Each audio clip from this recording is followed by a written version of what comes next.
Tere tulemast Meesteleht testib rubriiki. Täna on meil testimiseks Volkswagen Amarok. Auto on aastast 2024, tal on 3-liitrine V6 turbodiiselmootor, 177 kW ja 600 Nm väänet. Lisaks on tal siis 10-käiguline automaatkäigukast. Auto on meil sellist huvitavat bright beige värvi ja autol on siis all ka 20-tollised Bendigo väljad. Täna vaatame täpsemalt, mis on siis auto puhul 3 asja, mis meeldivad, 3 asja, mis võib-olla nii väga ei meeldi. Teeme ka proovisõidu ja lõpuks siis üritame välja mõelda, kellele see auto täpsemalt sobida võiks. Hüppame rooli!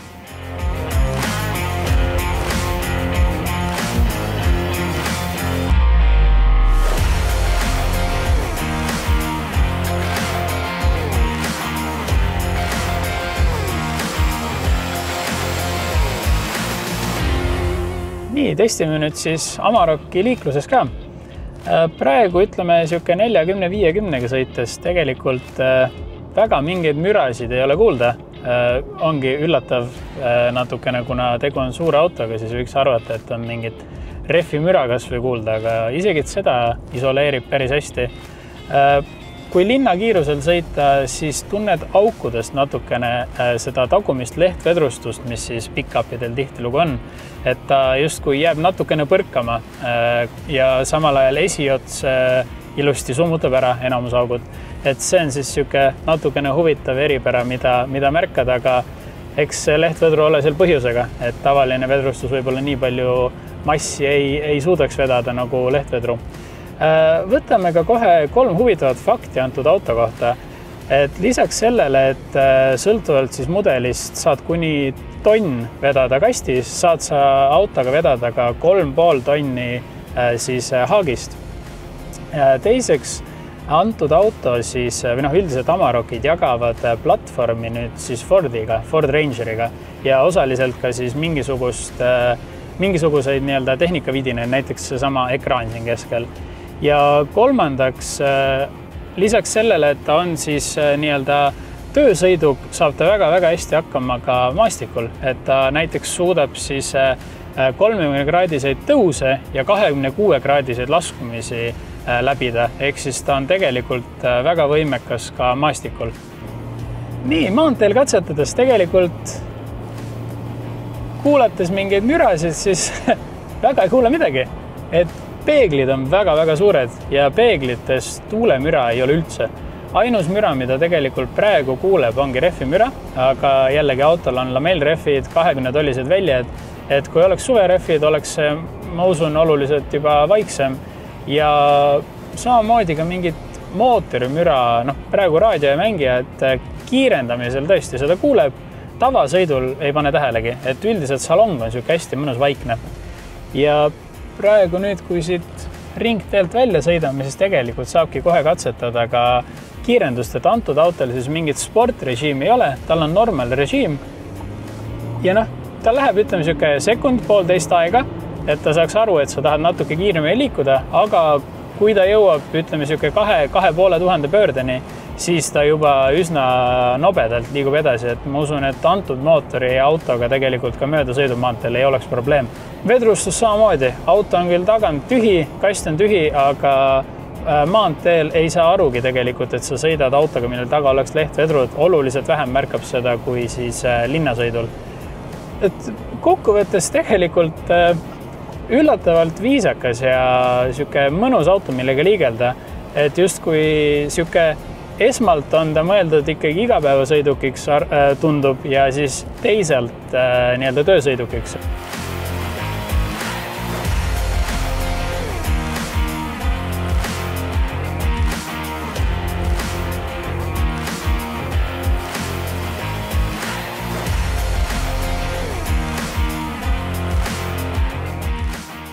Nii, räägime natuke tagaistmetest. Need käivad ülesse, kui tahad siin näiteks midagi vedada, midagi suuremat, mis võib-olla kasti ei taha panna. Ja tegelikult siin on olemas ka siis juba tungrauad, ohukolmnurgad ja siuksed asjad. Aga nüüd, kui iste, ütleme siis paigas on, siis tegelikult ruumi on siin väga palju. Esiiste on minu istumispositsiooni järgi, ma olen 182 cm pikk ja minul põlveruumi on palju, jalgus on ilusti istme alla lükata ja üldiselt materjalid on ka üsna mõnusa pehmed, välja arvatud siis ütleme, üldiselt uksepaneel, aga seda väga palju võib-olla ei katsugi, et kõik käetoed ja asjad on mõnusad pehmed. Et peab ikkagi arvestama, et tegu on justkui tööautoga ja kui ongi natuke rohkem plastikut, siis see lihtsalt tähendab seda, et see on natuke rohkem kulumiskindel. Samamoodi on ka siin erinevaid taskuid. Siin on igasugu taskud, siin ees sa saad telefoni panna siia. Siin on jällegi vähe suurem tasku. Ukse sahtlid on mõnusad suured. Et üldiselt tegelikult on väga mõnus tagaiste. Pearuumi on ka oma jagu ja sellega täitsa vabalt võib pikemalt maad sõita. Ja nüüd siis ka esiismelt juhi kohalt. Kõigepealt kohe esimene asi, mis märkad, on see, et rool on tegelikult üsna mõnusa suurusega. Ei ole liiga paks rooliratas, ei ole liiga peenike ja ei ole liiga suure diameetriga, et ta on täpselt siuke korrektne, õige. Rooli pealt on nüüd kadunud ka puututundlikud nupud, on tagasi füüsilised nupud. Mind isiklikult need puututundlikud nupud väga ei häirinud, aga tean, et väga paljusid need häirisid, seega kindlasti oleks õnnelikud, et need on siin tagasi nüüd. Autol on väga palju erinevaid funktsioone, tal on siis siin nelikveo funktsioonid, tal on olemas eraldi ka näiteks kastivalgustus ja sellelt suurelt ekraanilt saad veel omakorda väga palju erinevaid asju sättida, reguleerida. Nüüd ekraani juurde tulles, ta on üsna suur, ta on mõnus siuke, ütleme, ere, aga ta on üsna uimane, et ikkagi mingid funktsioonid tal võtavad natukene aega. Ja see positsioon või see asetus, ta minu kohalt istudes tundub, et ta oleks suunatud kõrvalistuja poole, aga kõrvalistuja näeb, et see on justkui suunatud minu poole, et tegelikult seda kasutada on tsipa ebamugav, sest et ta ei ole suunatud rohkem juhi poole, nagu paljudel autodel tavaliselt on. Aga jällegi, sellega saab täitsa ilusti hakkama, lihtsalt võiks olla natuke teistmoodi. Antud autol on siis Style varustuspakett, tal on ka siis Harman Kardoni helisüsteem, mis tegelikult töötab väga hästi, tal on 8 kõlarit, aga ausalt öeldes, kui ei teaks seda kõlarit arvu, siis arvaks, et siin on isegi rohkem neid, sest et heli on tegelikult üsna puhas. Ja üldiselt salong on tegelikult väga mugav, tal on mõnusalt pehmed materjalid esiistmel, käetugi on natukene kõva, aga sellega saab ilusti hakkama ja üllatavalt vaikne on sõidul see auto, et ei kuule väga seda mootorimüra, ei kuule rehvimüra, kuigi autol on 20-tollised väljed, millel on praegu veel talverehvid all. Et siuke tegelikult väga viisakas ja väga mõnus salong, kus liigelda, et võiks täitsa vabalt teha ka siukseid mitmesaja kilomeetriseid otsi igapäevaselt. Räägime ka siis natukene kõige olulisemast osast selle auto juures. Autol on siis circa 1,5 meetri pikkune kast, millel on tegelikult eraldi ka kõva kate sellel versioonil.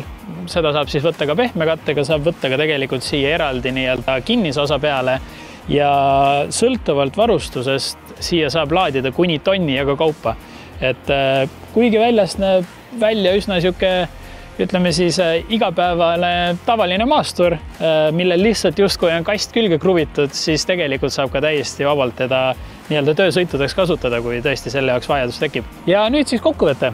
Vaatame kõigepealt üle 3 asja, mis antud auto puhul meeldisid. Minul isiklikult väga meeldib seal auto disain.